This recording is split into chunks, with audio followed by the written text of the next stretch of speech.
What's up, beautiful people? I'm Nathaniel Pearl, And I'm Sam Sheva.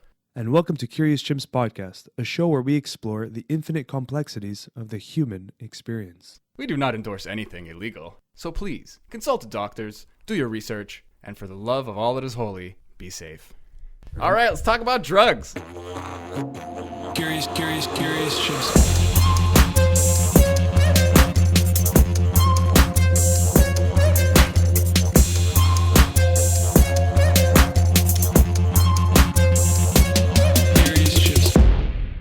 Okay, we're good. Let's get so there's no style or form to this. I guess first of all, thank you for joining us. I'm sure we both really appreciate it. I can speak for Nate. Absolutely. I'm excited to talk to you about. I tried not to prepare too much. I just think it's going to be interesting to pick your brain and maybe just kind of let you go off because you have a really interesting Facebook page and it's obviously a lot deeper than that, but that's how we met you, so to speak. Yeah. I suppose if you'd be so kind as to like introduce yourself, what you're all about, and what you do for the world and everything, and why you're here in a sense. Sure, I'd be happy to. My name is David Grillot. I live in Costa Rica, and I was born in France and grew up in Canada. I have a job as an environmental IT consultant. I enjoy surfing, salsa dancing. I play Go on the Costa Rica national team. Oh, wow. It's an Asian strategy game, and I'm involved in different humanitarian projects. Prior to Thank You Plant Medicine, I had a website called Karma Tribe. Okay. And it was like a couch surfing, but for any type of free service. So it was like a generosity network where you could offer services for free and request help with whatever you needed. And you would get good vibes points and climb the karmic ladder. That's cool. That's awesome. That's very cool. So I worked on that for about 5 years, and it grew to be in 63 countries and thousands of people helping each other through it. And then I suddenly had to shut it down because I was bankrupt and a hacker hacked in and started messaging everyone, and it was just suddenly shut it down in January of 2019. Wow. And it was like very sad for me because I had invested so much energy and time and heart into it.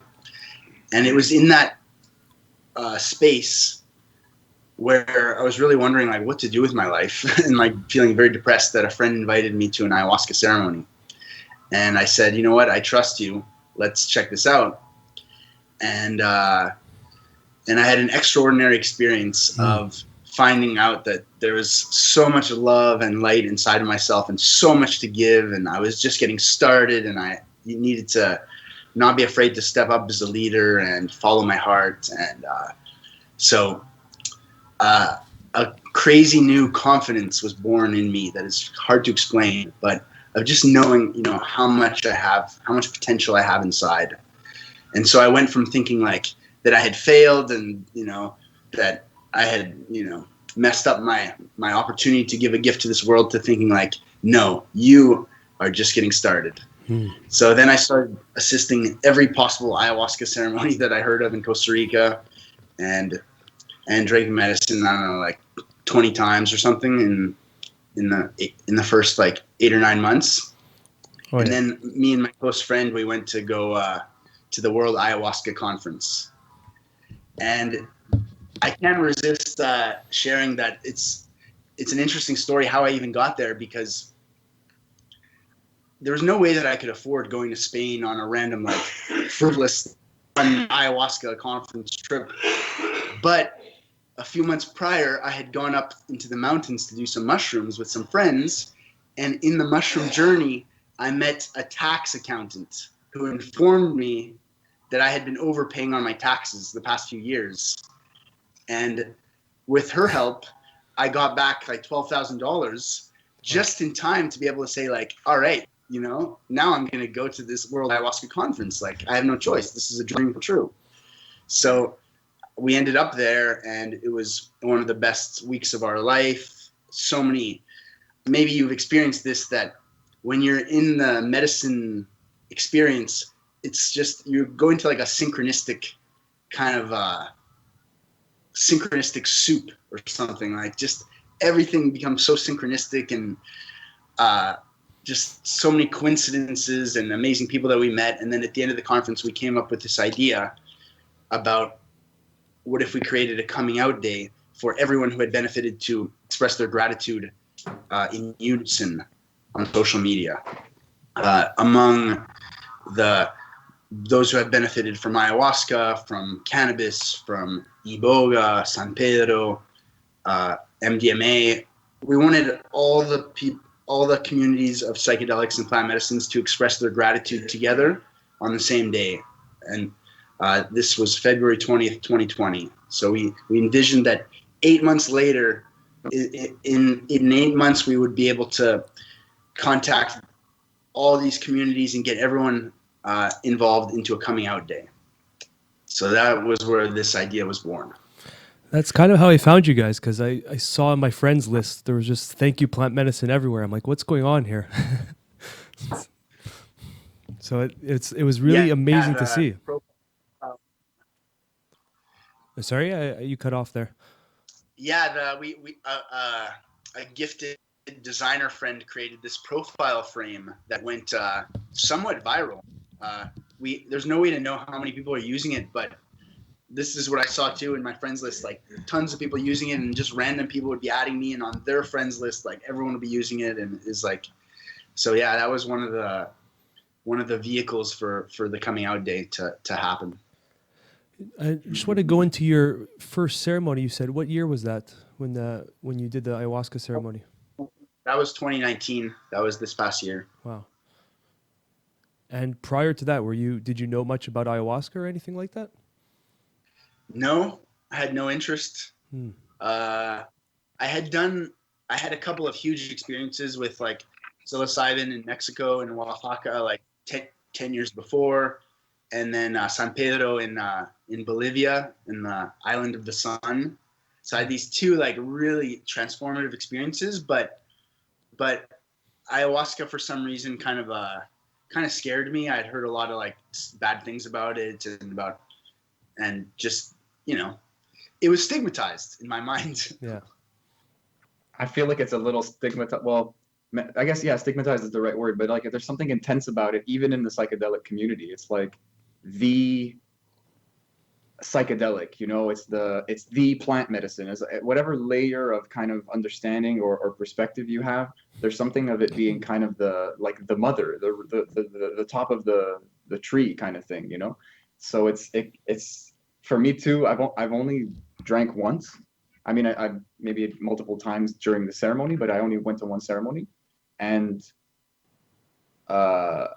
even going back is like intimidating, maybe more now because I know what I'm getting into, of course. But like, it's like a big leap, I think, for everybody, except for from time to time you have those stories where there's nothing left but to drink this fucking like brew, you know, like I think about Amber Lyon on the Joe Rogan podcast, and like that kind of popularization of ayahuasca. And it's just like she was at the end of her rope, you know, but other people just kind of like it falls in their lap, or there's like a big synchronicity or something. But fuck, man, it's scary. It's like, personally, I was expecting a kind of big transformation, and it seems like you went through something synonymous to that. Personally, I didn't yet. You know, like we had a guest recently who just said, drink more, man. Like it's that simple.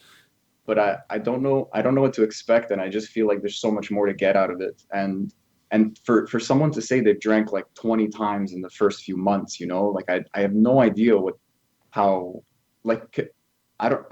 it feels unfair for me to ask this of you, but like, can you kind of try to sum up or explain what that's given to you, or what that's shown you, like, other than that kind of boundless confidence that you talked about? Oh, Sammy, I'm glad you're asking me. Like, my journey with it has been quite remarkable, and I don't get often an opportunity to share about some of the stuff I've learned from it. So I've like, it started off with being like absolute bliss and ecstasy in every ceremony, and it actually unlocked my ability to have like multiple orgasms. It's kind of crazy to say, but like, it somehow opened the channels, and I would be getting like just lightning bolts of thunderous like full body orgasms from like the bottom of my spine to the crown of my head, and just like sometimes like spontaneously like bursting into tears, and just absolutely like unbelievable stuff. So I was thinking that it had to do with this meditation that I do. Like, I do a daily energy kriya meditation, which is to like raise up your energies. So I was just thinking like, oh my God, like doing this meditation and doing ayahuasca, you're in infinite bliss the entire time. Like, it's just incredible, and getting super downloads, and just writing all these great ideas. So I started to drink more and more and more, like just kind of getting a bit like arrogant with it, and just drinking like 3 cups, 4 cups, and like just kind of going a bit crazy with it. And then I met my shadow side, which I had been basically in denial of my entire adult life, of not realizing that I had a dark side. And I basically like went a little crazy in some ceremonies, and like for example, like feeling like everyone was just like sleepy and depressed, and so I would like run out of the maloka with my egg shaker and like run around the maloka and like in my egg shaker and like get everyone excited. And someone grabbed me and was like, "Dude, like what he said to do was, this is not recreation." And I was like, "What? All right, I'll go sit down." But like doing stuff like that, and then asking the shaman if I can make a speech, and going into the center of the circle and talking, giving like a monologue for 10 minutes, and kind of like lecturing different people, and just kind of like it took me a few ceremonies of really disturbing the entire ceremony and having everyone like really upset at me before I really started to like accept that my behavior was completely like unacceptable, and that I had like a super deep arrogance, actually, in that I thought that I knew how it was supposed to be done. And so I discovered a really deep arrogance in myself, that I suddenly clicked about how I've been arrogant with my sister, how I've been arrogant when I talk to this person, how I'm arrogant like this, how anytime, and what the root of the arrogance is being afraid to be seen as dumb. So when I was a teenager, I was extremely depressed and lonely, and had no friends, body image issues, and switching schools multiple times, and just feeling like a huge loser. And then I was about to be homeschooled, but my mom wasn't sure because she wanted me to like develop socially.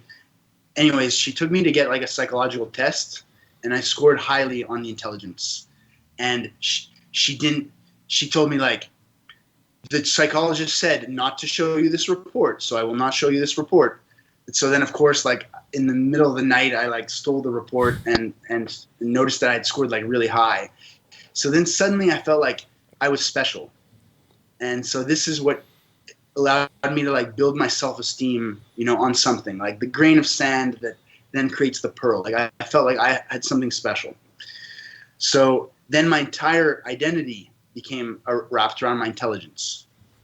So years later, what I realized is like, I always am trying to prove that I'm intelligent in all the time. Mm-hmm. And if anyone threatens my intelligence, I immediately like violently attack them. So through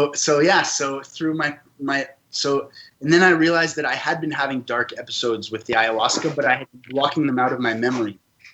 So it hadn't been all bliss. I had some really tough times that had been like actually blocked me out of my memory.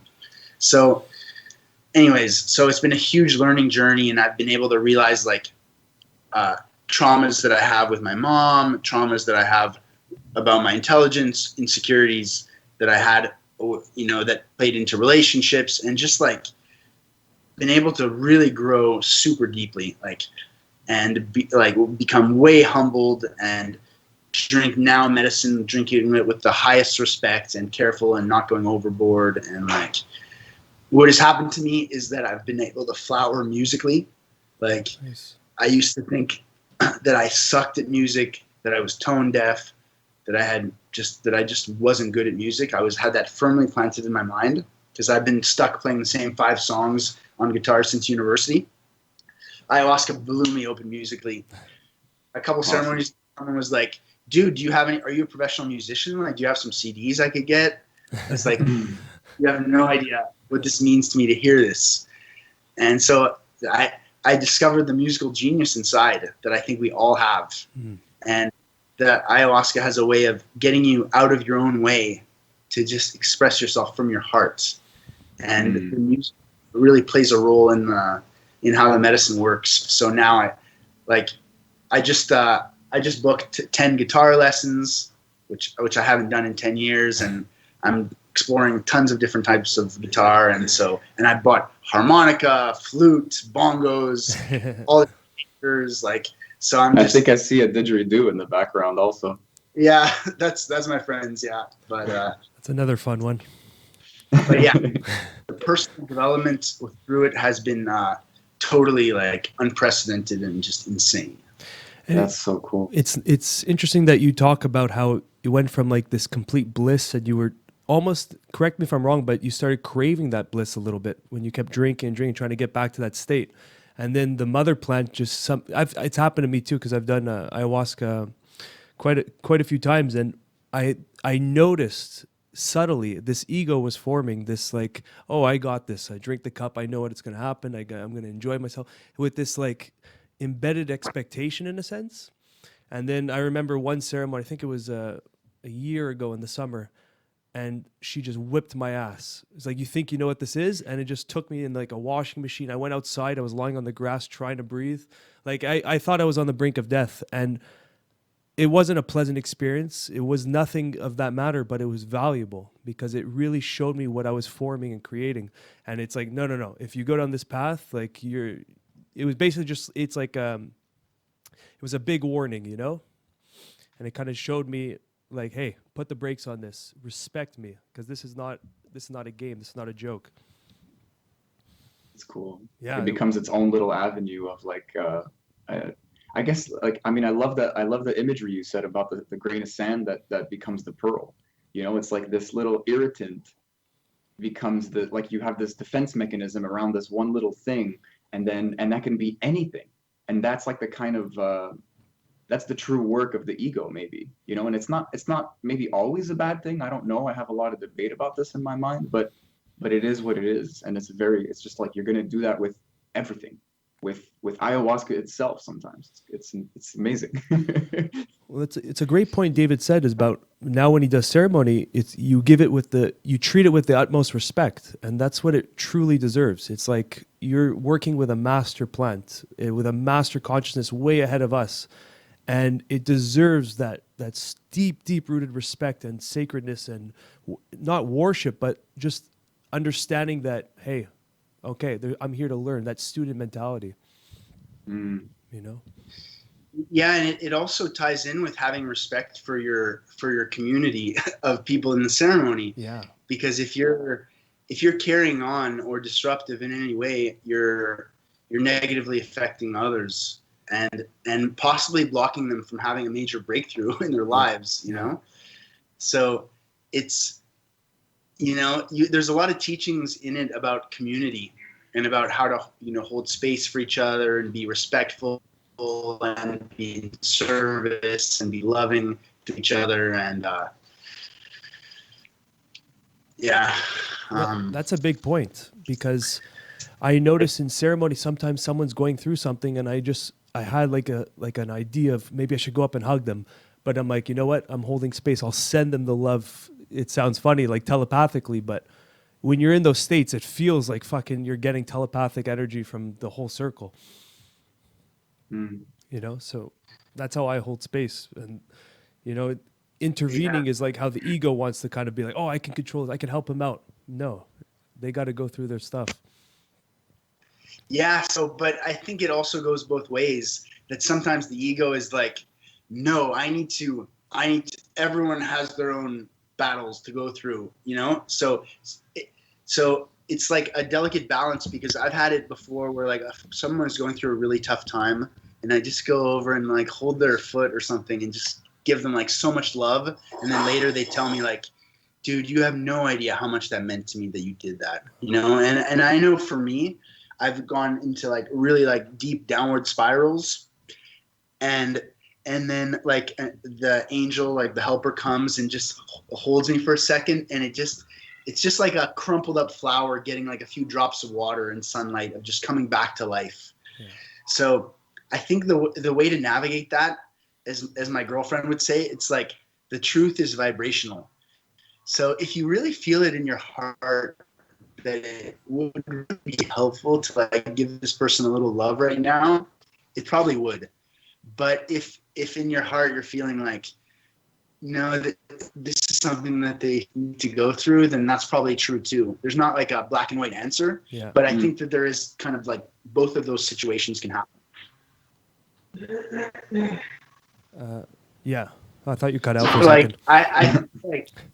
I think like in life, you know, we tend to be focused on our little world way too much. Where you know you're walking down the street and you see someone just walking by like totally like downtrodden, and you're just like, well, poor guy, that's their problem, and you just keep on walking. Whereas maybe if you like gave them a smile or stopped and asked them like, hey, is everything okay? It could be something that's like very small for you, but make a huge difference in that person's day, you know? Yeah. So personally, I really like the more collaborative style of ceremonies where like the lights are on, or at least it's luminous around, where you can see each other, you can see the trips that each person is going through and kind of learn how each person is a mirror to you. And you're not just in the dark in your own voyage, but rather, you know, you have the chance to like give someone a smile to pull them out of a deep issue. And so I don't know. This is something I've seen also, is that there's all different philosophies about ayahuasca, and even among indigenous tribes, and you know, in Brazil and the Santo Daime and Peru, and you know, in Colombia, Ecuador, all around the world, there's actually slightly different interpretations about the ceremony and about the rituals, and so it's kind of interesting. And I think it's developing. You know, it's coming out into Europe, into the entire world, and you know, white people are leading ceremonies, and some are even bringing in like electronic, you know, speakers and microphones and doing all different stuff. And so it's kind of interesting, the evolution of how ayahuasca is served. Yeah. I'm sure Nate would say the vines are growing into society, you know, like it's spreading their vines across the globe, you know. It's like that's her Wi-Fi network. It's through us. But it's funny you say that about the going with the intuition, with the heart when someone's in need. When my last ceremony was actually right before this whole pandemic. It was before we had knowledge of it. It was like, I think it was in December, and there was this was the last service. There's 3 services in the night, and the last one, for some reason, the last one just wasn't going well with my stomach. I just had to go purge. So I left the room and went to like, there's a room with like a fireplace, usually where we do rapé.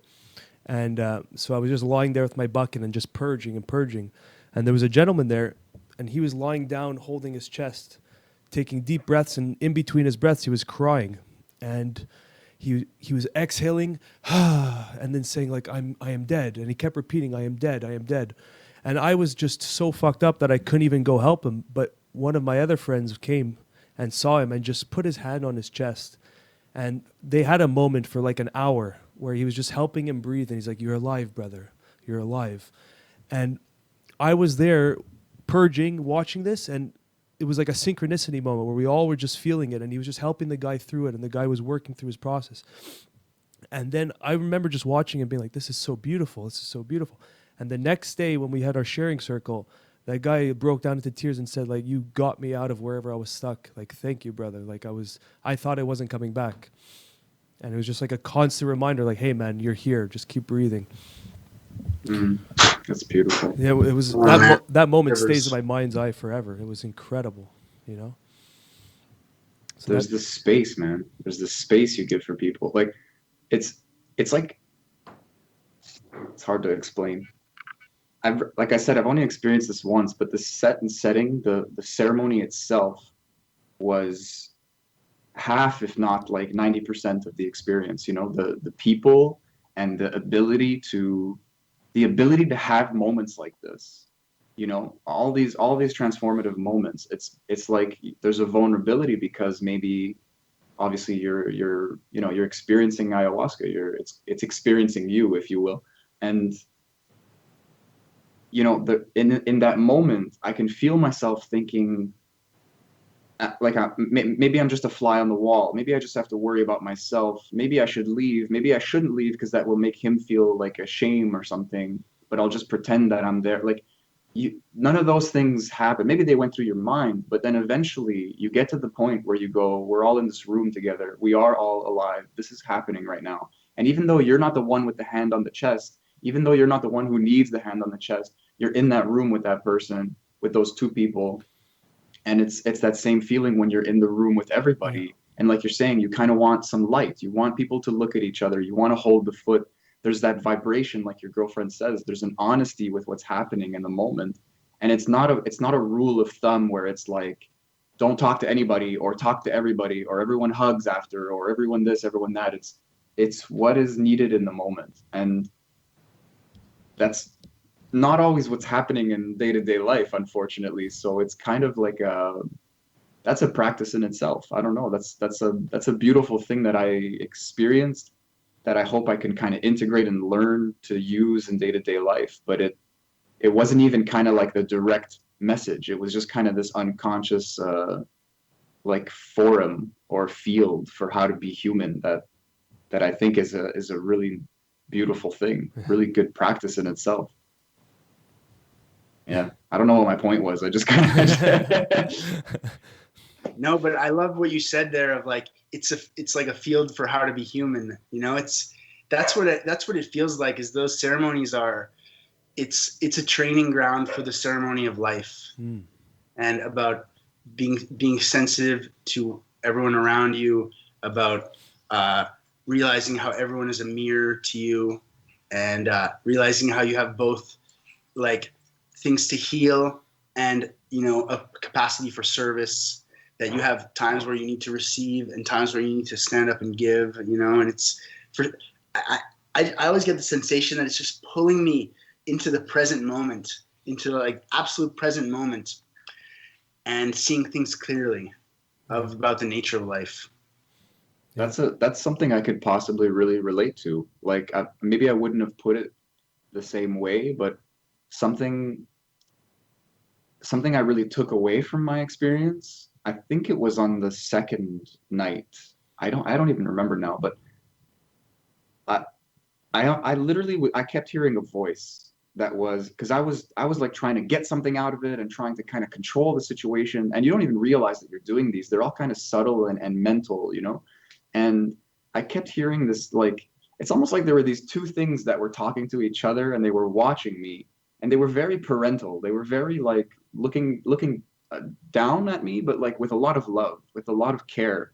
It's hard to explain, of course. I kind of hate trying to explain these experiences, but sometimes it has value, you know. And I just kept hearing it. Oh, it thinks it's this. Oh, it thinks it's that. Like, I would just be like, oh no, I can't do this because of this, or I'm feeling this, and then they would just look at each other and be like, oh, it thinks it's this. It thinks it's, it thinks it's supposed to do this. Why? Oh, it thinks it's its name. It thinks it's its body. Like, it just kept having that. And it just kind of beat me down until I was like, okay, I don't think I'm anything. I'm just here, you know, like leave me alone, sort of. Like, it was almost like relentless, again, in a loving way, but that love is actually important because it allowed me to keep looking instead of doing this kind of rage quit, you know? And that, again, from what we were talking about, allowed me to look at people as a mirror. I love that you keep bringing that back. And maybe I kind of resist that thought because I look at these people and I think they're so brave to go up again and get another cup or something, or to be sitting there like the first person to puke, to let it out and to give everyone else permission, so to speak. It's the best. And yeah, and somewhere during the ceremony, I realize I'm one of these people. I realize I have to give myself that same respect and love. You know, like I'm also brave. I'm also strong, and I'm also vulnerable right now. And we're all in this together in like an important way. And it's I mean, taking it out of the ceremony, making life the ceremony, like that's a huge thing, man. That's a practice. That's the whole point, maybe. I don't know. Yeah. You're nodding, yeah. You're like, yeah. Oh man, it's tough to talk about. It's tough. It's intense. I can almost feel like it's happening now in a way, you know, like we're getting together, we're talking about this, and we're just kind of letting it be.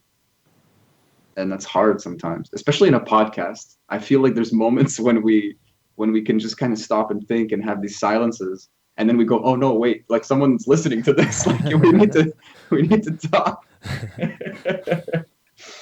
Yeah. It's I don't know. what I've noticed though, Sammy, is every time I go back for the ceremony and I drink the next cup and I go through the process, I understand very clearly that it's almost like a curriculum. And it's like once you start, and maybe David will relate to this and agree with this, but it almost feels like now when you drank that first cup, you went to your first ceremony, now you've entered school. And it's like school for the soul. And now you have your objectives and what you need to do after that ceremony. And whether you do it or not, it's irrelevant. It's just you know what you have to do. And it's not that if you don't do it, you're on the wrong path, or if you do it, you're on the right path. It's just now you have a clear insight. Hey, okay, I got to maybe change one thing, or maybe change this, or just have to do a little bit more of this. And then when you go back to the next ceremony, it's like a whole other level of lessons, but you only got those lessons because you understood the first set of lessons. And then it's just, every time I go to ceremony, it's just, there's a lot of reminders, but there's also a lot of like, hey, okay, we got to focus on this. Don't neglect this. Remind yourself not to live by the ego or the desires, and like, but it always feels like there's a progression. So that's why I understand when you go into ceremony that I go in with that student mentality. Yes, I'm terrified. I've never not been afraid to drink that cup, but I know that if you surrender to it, it's just the lessons are not scary. They're just the lessons, you know? The fear is the ego trying to hide from it. That's the real fear. Yeah, it's scary.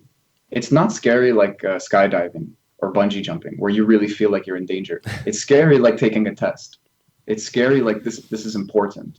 And then the teacher, the mirrors, the people, the ceremony, the music, all the precautions, all the like, hey, we got you covered. You know, if you need this, it's over here. If you need that, it's over there. Like that goes a long way to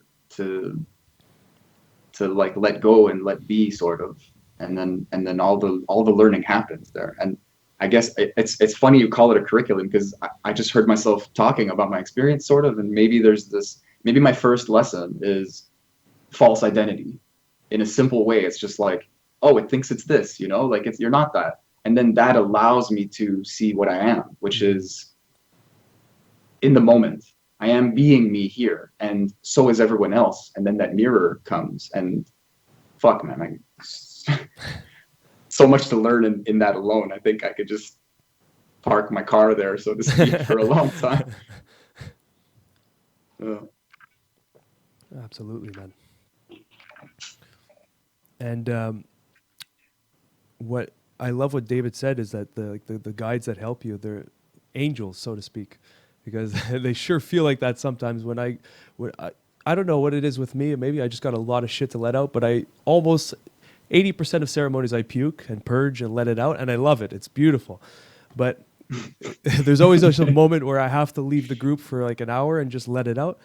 And every time that happens, there's always one angel, one guide, someone who's supposed to help facilitate, just comes up to me, puts her hand on my back, gives me water, takes my bucket, gives me a new bucket, gives me new Kleenex, all without asking. And it's just like, fuck, thank you. Like you are an angel. You literally came from the heavens just to help me through this. It's unique. It's interesting, Nate. Why do you feel that you need to leave the group in that situation? That's a good point. It's funny you mentioned that because I've been observing that need to leave has been a theme in my life for since I was a child. That feeling of being vulnerable in front of others has been a hard defense for me, you know? And I think leaving that group is that, you know what it comes down to? It's a nice question, actually. The feel of being a burden on other people, you know? And leaving that group, I feel like I'm doing everyone a favor. You don't need to see this part of me. I don't want to interrupt your experience. Completely neglecting me. It's always on everyone else, you know? So that's a good question. I haven't really, I have started observing it, but now I feel like I'm coming to a conclusion on it. And I see that translated in my life as trying to make sure everyone else is okay. You know, and then leaving me last. Can you think of a possible, you know, hypothesis for like some time in your childhood where like you left in order to protect yourself or in order to help others?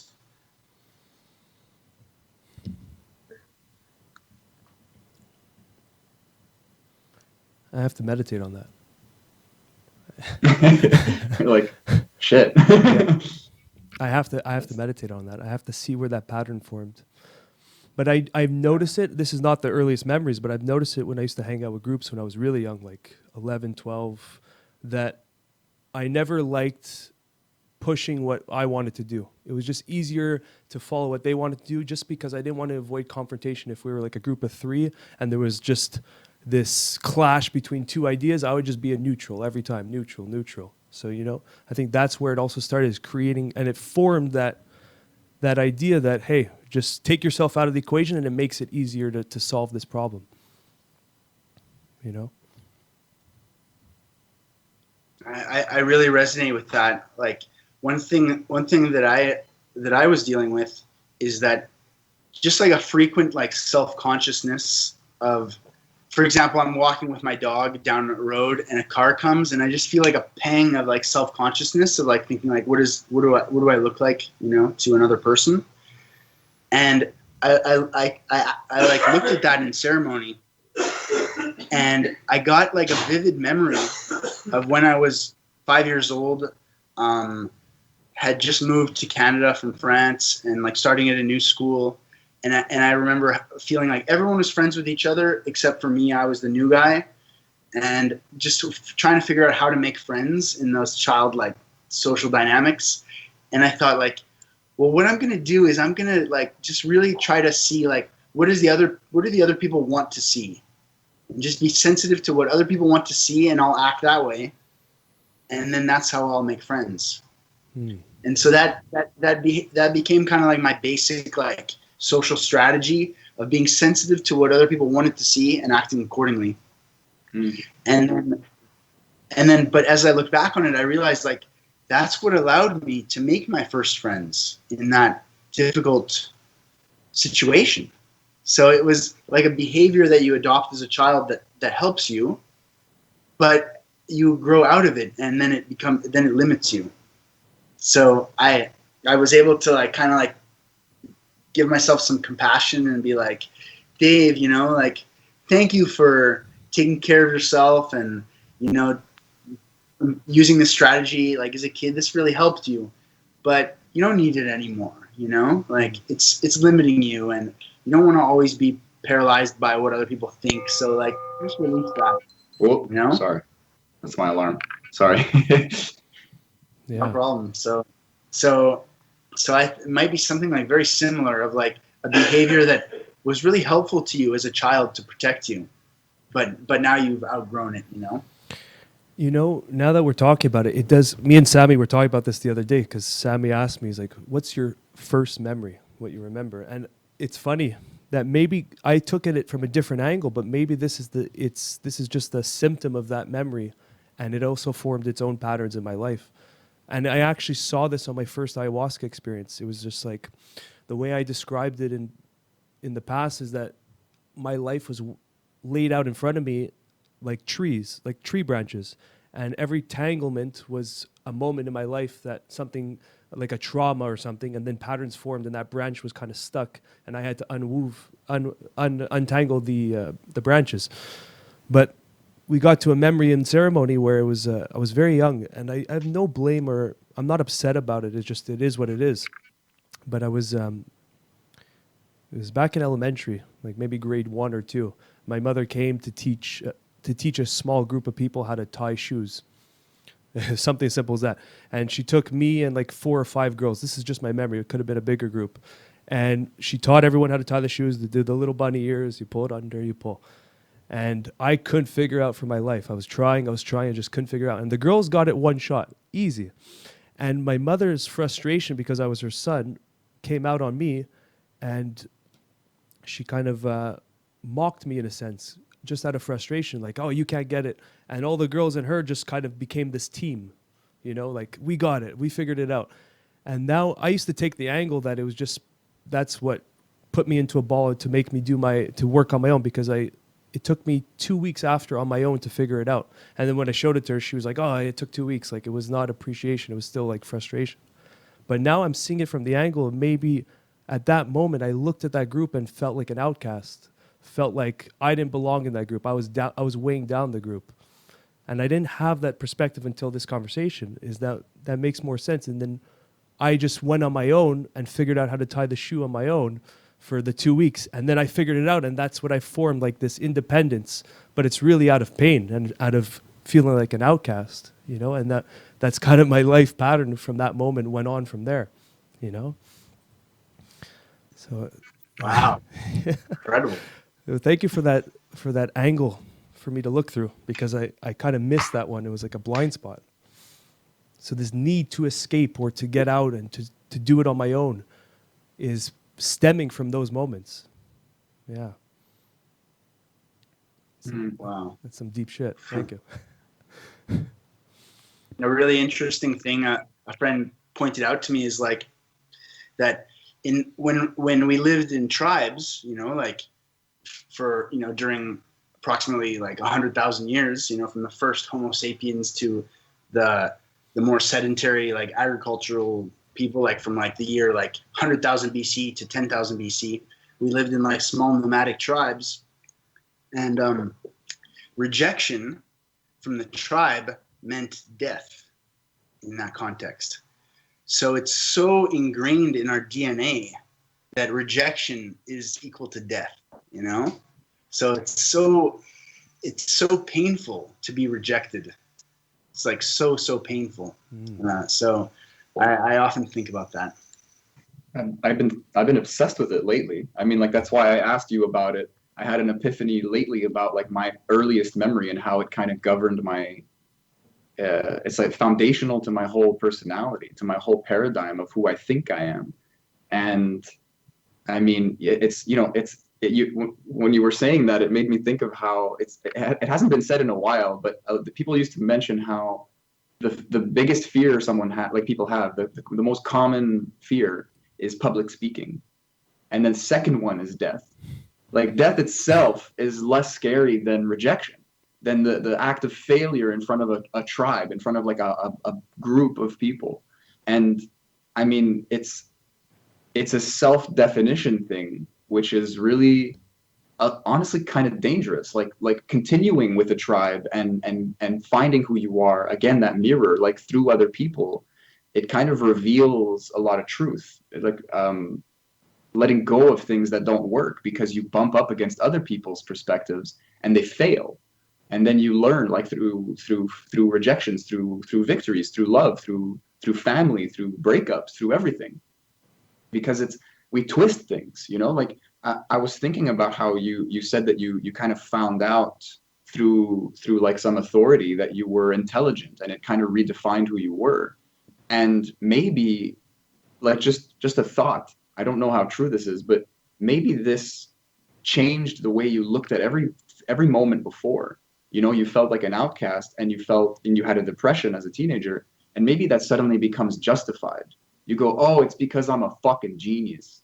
You know, it's because people don't understand me. It's because it's because I know what's going on in the world. It colors your past. It changes your past.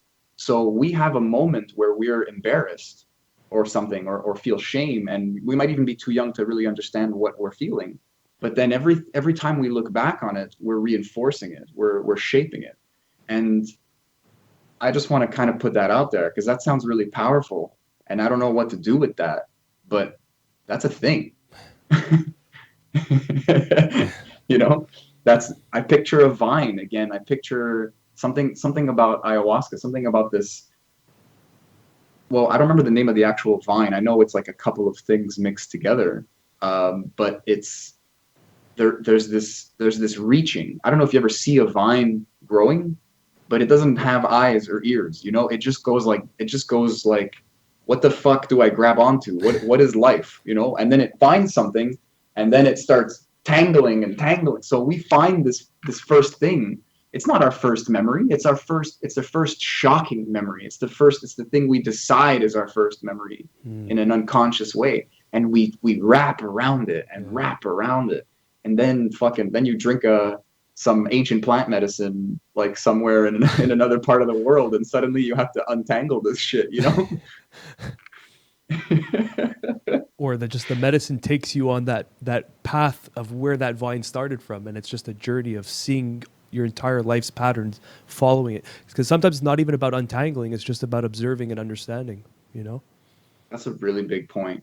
Just knowing it's there, and then that might allow you some free will, some freedom in the future to understanding what's the next decision. Is it based off of that vine, or are you just stopping its growth and building new vines? You know, yeah. That's because a lot of these things we spoke about it, Sammy, on the phone a few days ago, is some things you can't completely tear out and pull away and start from scratch. Some of these things are foundational. So some of these things that are with you, you just have to observe and understand and know when it's trying to operate, and know how to not be blind to it, you know? That actually makes me think of a quote. There's this anime I love called the Samurai Champloo.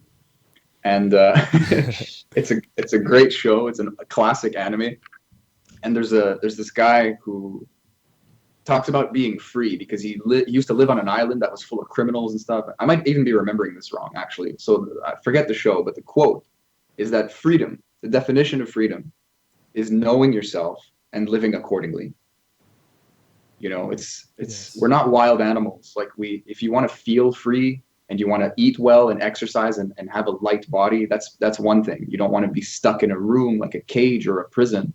But to be free, you have to know what you're dealing with. You have to play the cards you have, essentially. And that's humbling. You know, that's literally like the definition of humility. You're not worried about the cards you might get later or the cards you want. You're doing your best, and anyone who plays poker knows what I'm talking about, because you really have to accept what you have and go with it. And you can fold and get another deck of cards. So, you know, it might not be the best analogy because sometimes you can't fold. You just have to you just have to go, okay, I'm all in. I don't know.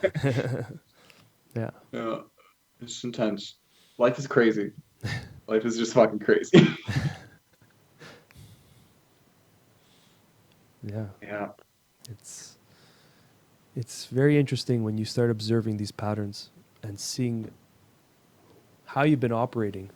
And we spoke about that with Nick when he was on the podcast, is like, how would you, when he asked the question, like more of a rhetorical question, it's like, how could you not want to drink ayahuasca when you know that it's showing you these forming patterns in your psyche? Like, how can you not want to have a cleaner mind and be consciously aware of what's going on at the deeper levels?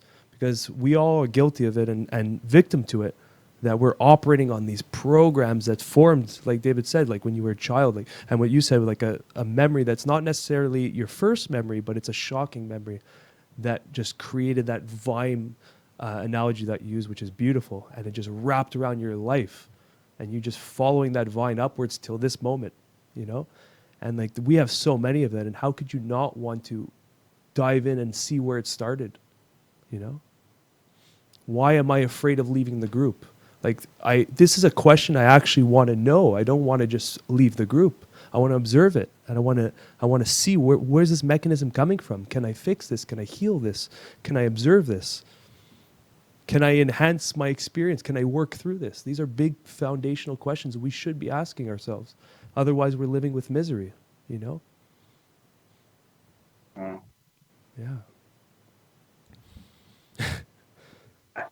I think the real key to navigating like what you find in yourself, because I think the fear that a lot of people have is like they don't even want to see what they have in themselves. Like they're like, there's some really dark shit in there. I don't want to go there. And this is what my sister says. She's like, I've been holding it together, you know?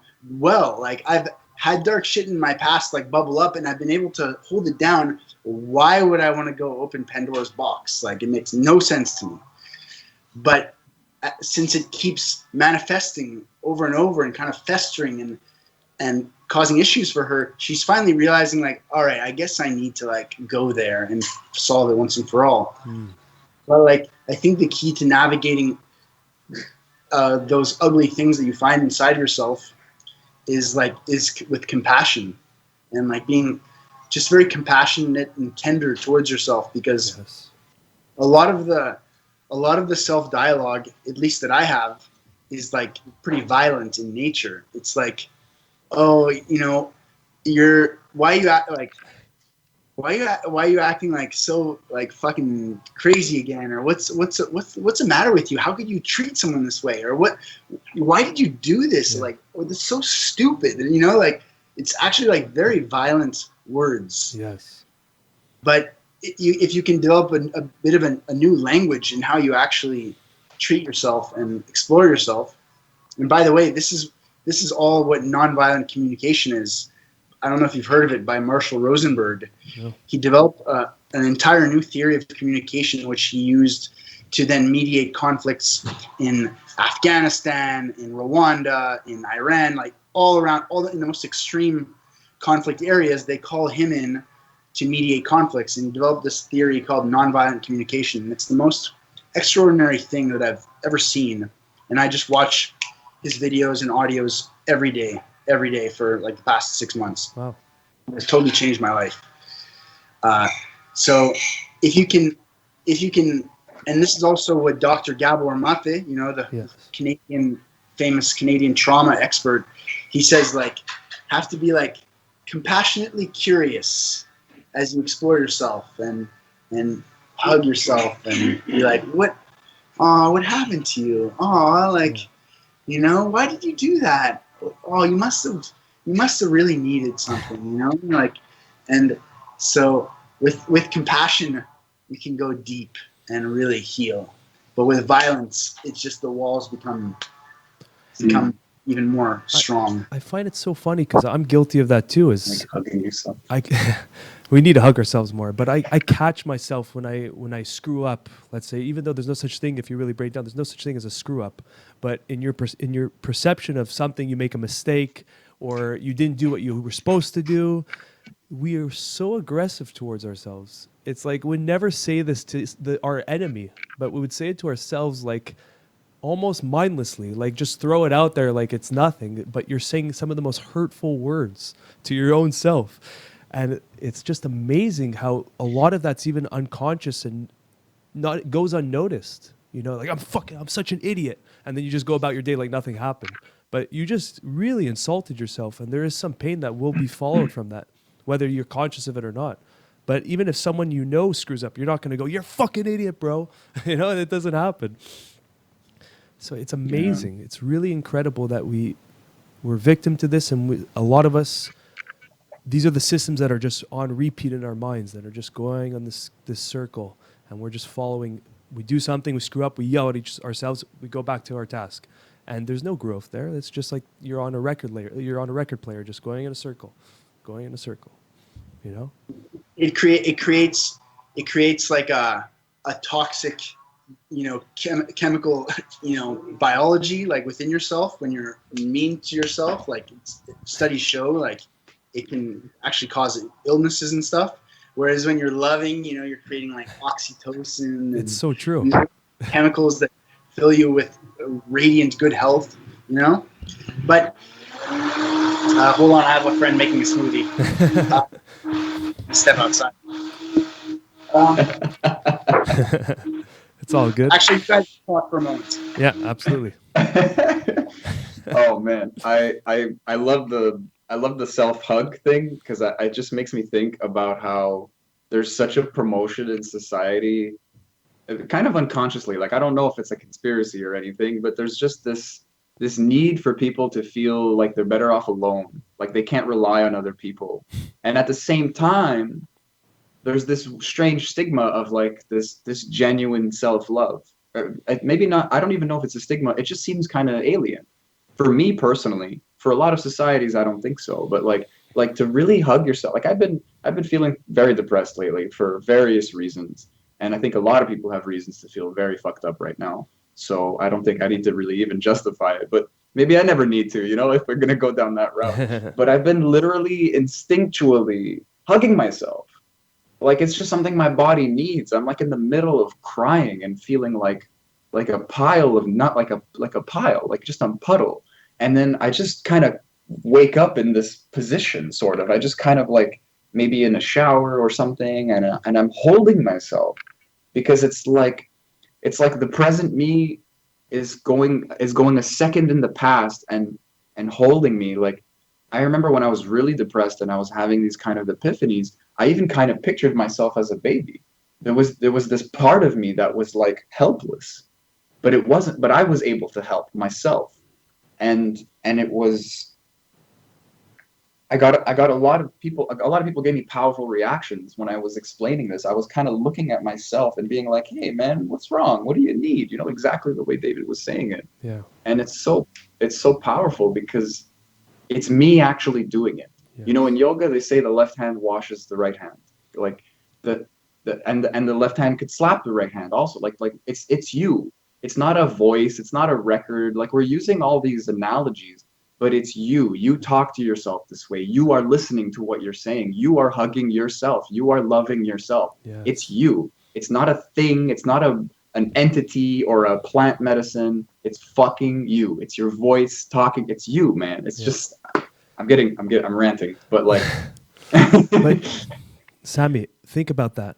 You have the capability of healing your past self, whatever happened in the past, in the present moment. Like to have that, the mind being capable of looking at what's hurting from when you were a child, whatever, and observing it and actually healing in the present moment.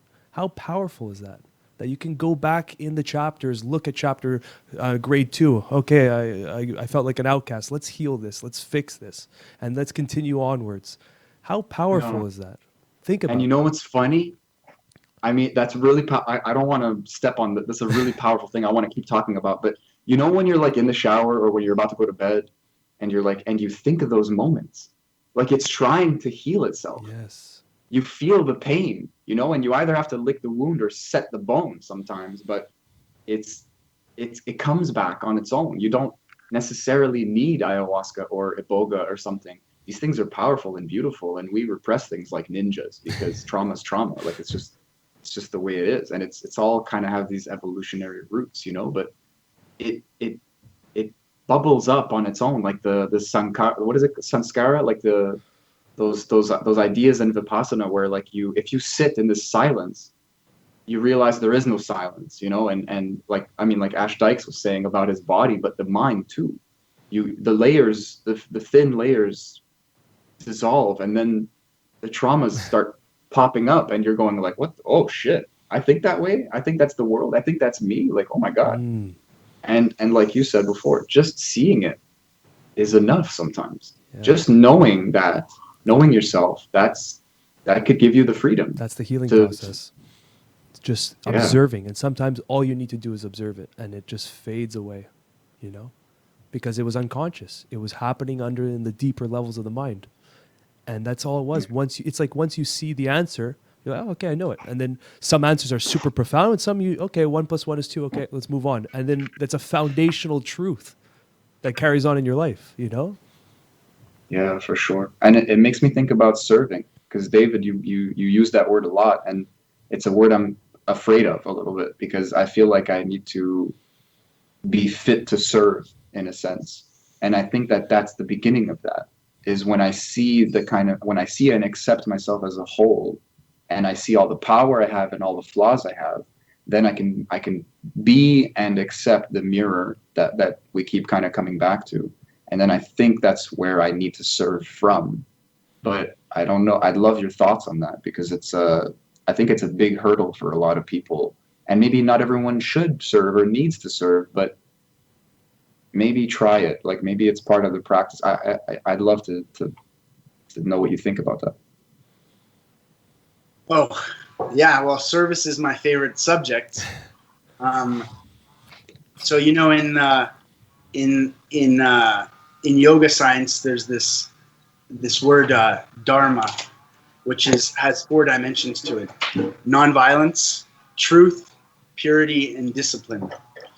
And they say in India, like, once you can really embody all 4 of those, then you live in dharma, and you become just this radiant, like, beautiful life that everyone who sees you just like is just like blown away by the beauty of your life, and you're in bliss the whole time. So the most important part of it is nonviolence, and the highest level of nonviolence is like loving service. So according to this ancient philosophy, like, loving service is like, it's the climax of like what it means to be a human. And what I think is that the more you heal yourself, the more you can be of service, for sure. But the more you are of service, the more you heal yourself. And it's like a mutual thing, where our focus is too much on ourselves. If you start to like extend your focus to others, this also gives you really great energy, you know? Like, I was doing some life coaching, and there was, because I had a life coach who really helped me a lot, and I saw how powerful it was, and she taught me like a lot of things. So then I started like helping a few people. And so one of the tricks, so for example, this girl, she was working on a master's degree, but she was really having trouble like making her way through the master's degree, because she had a full-time job and she had other responsibilities and, you know, a boyfriend and everything, and she just like really had a hard time like getting through it. So this technique is like, you make a list of how is the master's degree going to benefit you, and how is it going to be able to benefit other people, and how is it going to make you like a better person that will be able to like improve the lives of others. And so she made this list of how it would benefit other people for her to have a master's degree, and she put it above her computer, and just gave her like all the energy she needed, and she like nailed the master's degree and got like super high marks. Because it's like, if you just focus on yourself and on like, you know, this is why like 90% of like New Year's resolutions never get completed. Is like, I want to lose weight. Why? So I can look better, you know, in a swimsuit. And then it doesn't get accomplished, because a few months later someone's like, oh, it's just for me, who cares? But if you're like, no, I want to lose weight so I can be like a better partner to my wife, so I can be a better father to my children, so that I can engage with my community, so I can do this, then you're going to accomplish it. Because it's not about you, it's about like, you know, so having this perspective of service can give you great energy. And I would venture to say that possibly this is what has helped you guys with this podcast. Of like, I had a podcast. It's not easy to have a podcast, and I see you guys have done already like over 30 episodes, I think. Like, yeah. And, you know, like, it takes a lot of energy. And if you were just doing this for fun for the two of you, probably you would not get past like podcast number 10. But because you have a feeling that this is helpful, this is beneficial, this is helping people, it just keeps like the fires blazing of like, let's do this, you know? Yeah, man. You know what's That's funny you so say powerful. funny you say that's because it started off as just a fun thing between me and Sammy, and very quickly we started noticing, oh wait, people are enjoying this. This is actually bringing value to lives, and we got feedback from our closest friends at first, and that actually started giving us fuel. I speak for myself, but I'm sure Sammy feels the same way, and it just started creating this momentum of like, fuck, this person is actually benefiting. And we got messages from people saying like, hey, that podcast really meant a lot. I needed that this moment. And that's what it's all fucking about. It's those people, whether it's 1 or 1,000 or 10,000 or 1,000,000, doesn't matter. It's that, like Andre said I was listening to one of our older podcasts. He's a yoga instructor.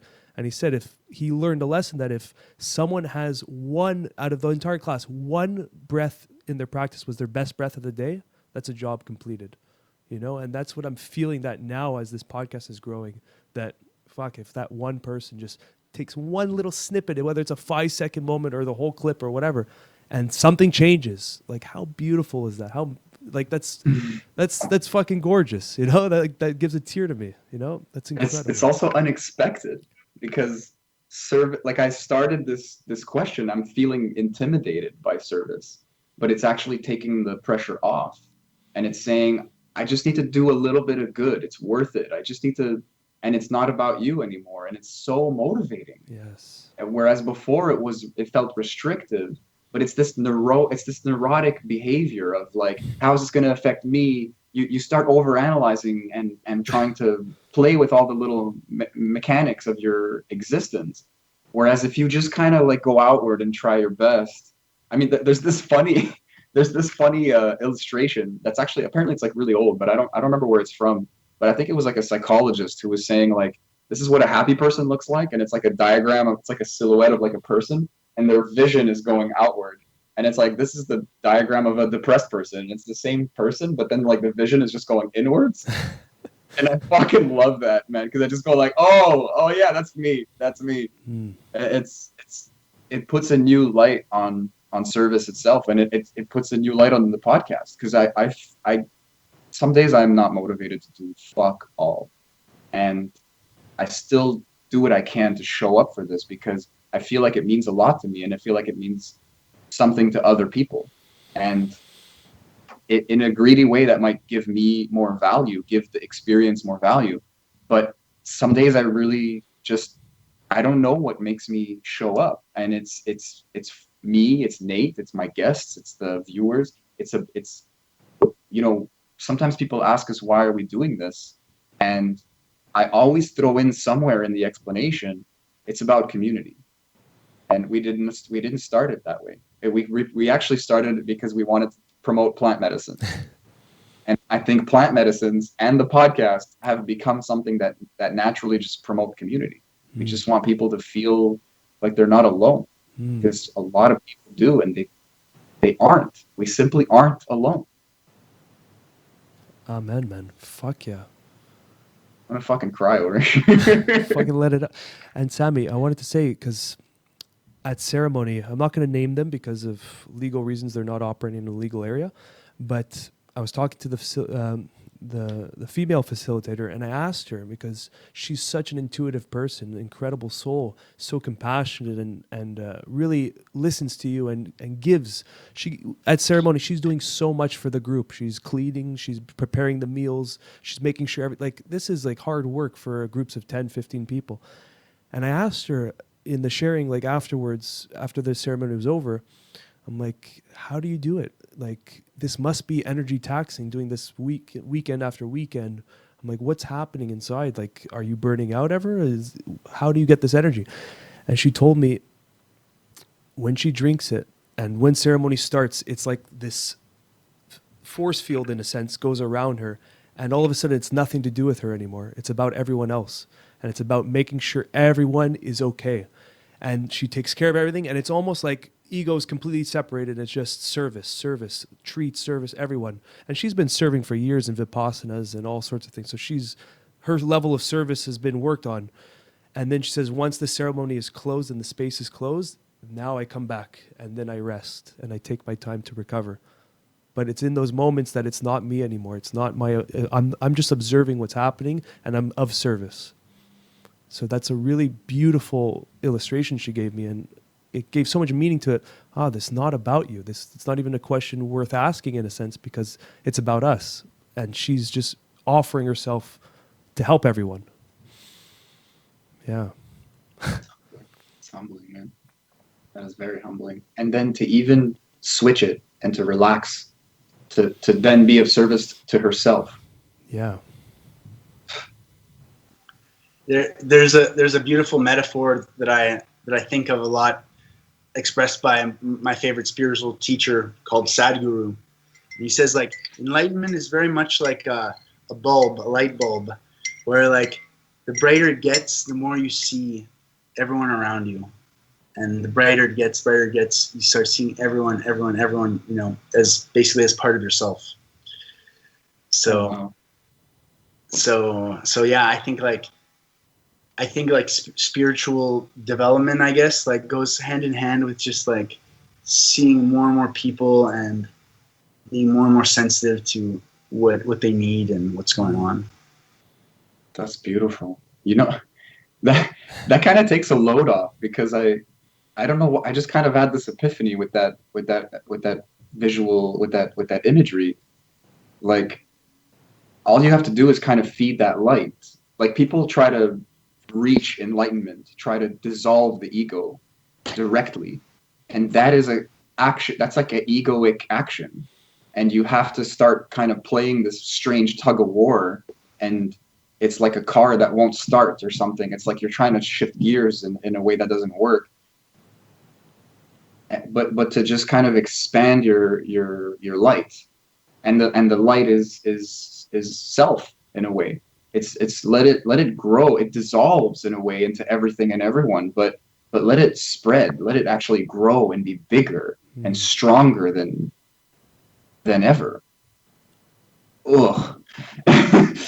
Yeah, I got chills, man. This is crazy. And you know, in the yoga science, there's like, I can't remember how many, but there's like, I don't know if it's like 30 or if it's like 1,000, but there's all different paths to the really experiencing union, you know, like there's the yoga of devotion, bhakti yoga of action, yoga of energy, you know, so like, it's like there's not one way, right? There's so many ways.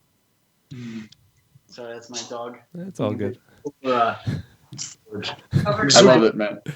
But so there's not one way, you know. You just find your way and then expand your light.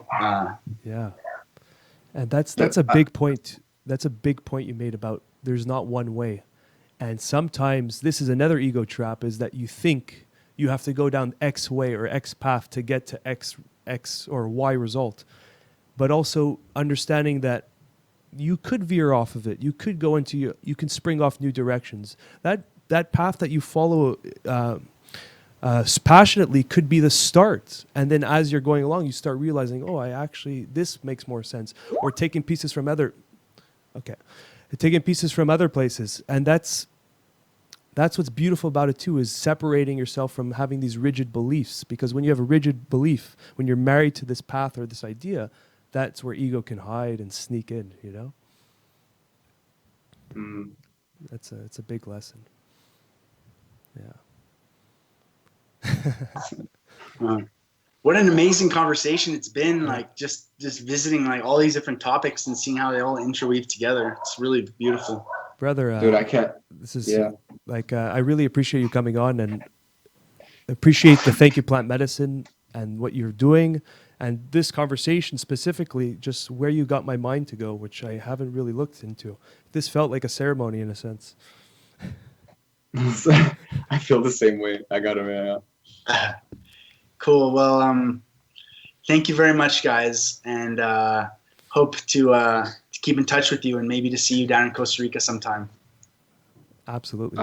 We'll look you up, and we'd love to have you on again sometime, man. That was just really, thank you. I mean, really appreciate it. Great conversation. Much love. Thank you guys for holding this beautiful space and just being present with such curiosity and openness and loving energy. Curious chimps, man. Like, take care, man. Take Have a care. great day. See ya. You too. Thank you.